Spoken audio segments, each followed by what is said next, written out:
Hey there guys, welcome back to the channel for another painting video. This time we are painting a League of Votann Ymyr Congolomorate. I think I pronounced that right.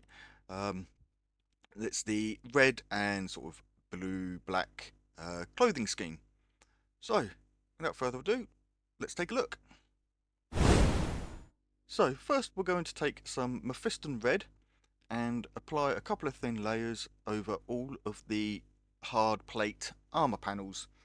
So that will be his shoulder pads that I'm doing here, his main body piece, and obviously his helmet, his gloves, and he has the pads on his hands, the upper part of his backpack, and also he has a couple of plates or thigh plates. Those will be red as well, and also he has a groin plate, I suppose you could call it. But yeah, a piece protecting his jewels. That will be red as well. Next, we'll take some Stegodon Scale Green and apply this to all of the soft under armour. So that would be his legs here and his arms and also his gloves that are under the red panel parts. Be careful here not to go over the knee pads, but if you do, it's not too much of a problem as we'll be doing those in black a little bit later anyway. Okay, next we'll take some Abdon Black and apply this to his knee and elbow pads.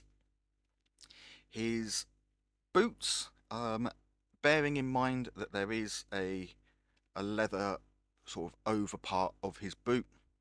That'll be the smoother part with the sort of that bubble bit on his ankles. He also has a few wires that go around under his legs, or go around his legs. We'll be painting those black as well. Also his gun and his backpack, the remaining parts of his backpack. So you can see on the model here what I have done previously and the areas that I'm now painting black. And on the boot there, I'm just going up to where that leather sort of over boot starts, and then he'll have a piece on the heel as well.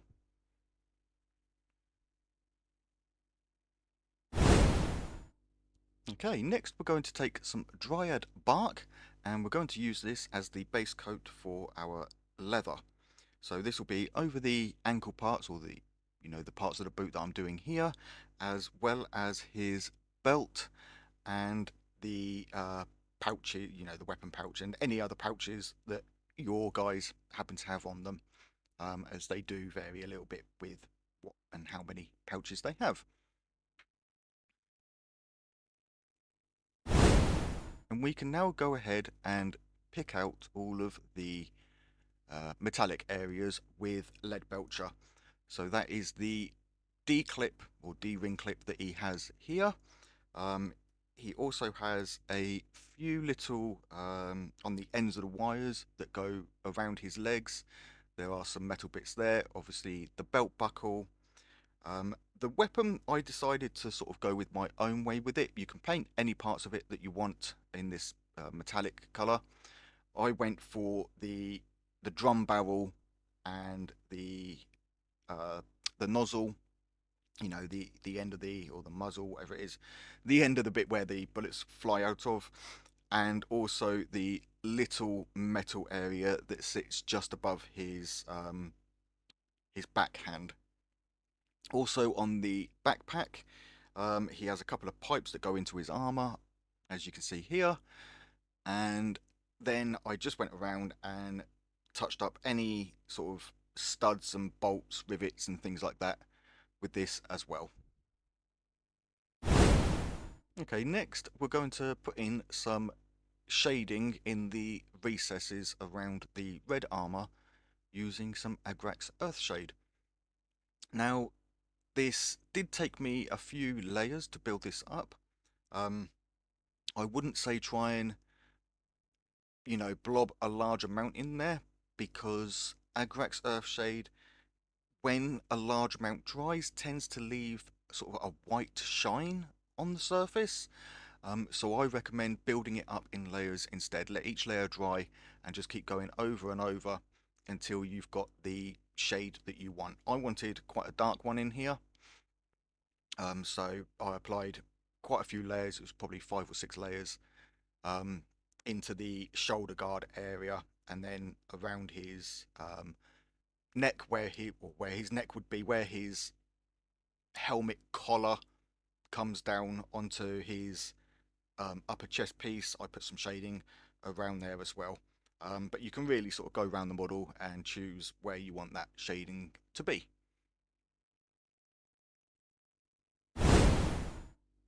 For the legs, I used the same kind of technique, but this time using Drakenhof Nightshade.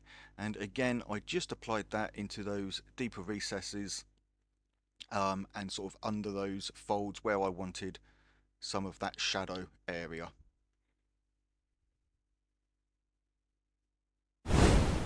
Okay, for the first highlight, I'm taking some corn red, slightly thinned down, and I'm just applying this as a wide edge highlight around all of the red panel armour, making sure not to go quite into the shaded areas. For the legs, I'm taking some dark Reaper and applying this, or I say the legs, they're blue cloth armour. I'm applying this to all of the creases and the folds, the peak raised areas, and going just onto some of the flatter surfaces as well, leaving the majority of the cloth in the original scale colour, and leaving the dark recesses as well. So you can see the large flat area there is getting a large highlight, and then leaving the sort of that bluish tone in the other areas. For the black areas, I'm taking a roughly 50-50 mix of Dawnstone and Abaddon Black, though you could use Administratum Grey or something similar if you wanted to. Straight from the pot, it would just be a little bit lighter. And then the same thing around all the panels of the weapon and any black areas. I'm just giving a fairly thick edge highlight. Okay, I'm now taking some Evil Sun's Scarlet and doing a very fine edge highlight on all of the red panel areas. This is just keeping it just inside of that Mephiston red. Sorry, the corn red. Now you'll see here that I am mixing a bit of the corn red into the Evil Sun Scarlet, but after the model is finished, I looked at it and I thought it could be better with just the Evil Sun Scarlet, which is what I recommend to you. It will give a bit more of a vibrant and stronger highlight. For the cloth armour, I'm taking a 50-50 mix of Fenrisian Grey with the Dark Reaper to again pick out the uppermost edges and just another fine highlight just to make that cloth really pop.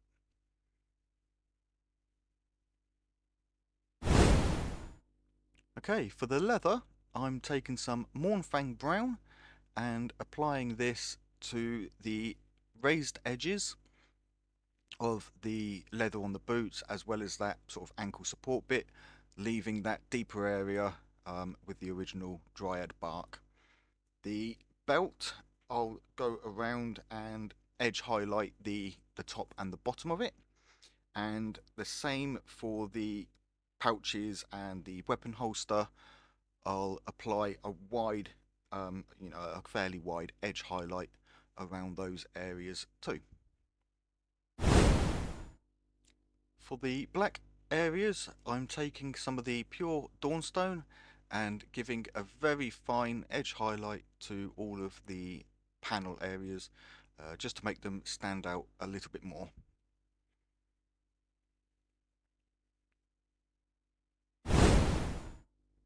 And here is the finished model. So for the base, I just applied some mud texture. I think it was the earth texture from Vallejo. I then painted that with Mornfang Brown, applied a wash of Agrax Earth shade, let that dry, and then dry brushed some Steel Legion Drab over the top, and then painted the brim with the Steel Legion Drab as well. One note I did forget to mention in the video was that I also applied a thin layer of the Drakenhof Nightshade over his face lens on his helmet, and that gives it that bluish tint. But if you did enjoy the video, guys, thank you ever so much for joining me. Hit that like button, hit that subscribe button, and until next time, as always, take it easy and keep painting those minis.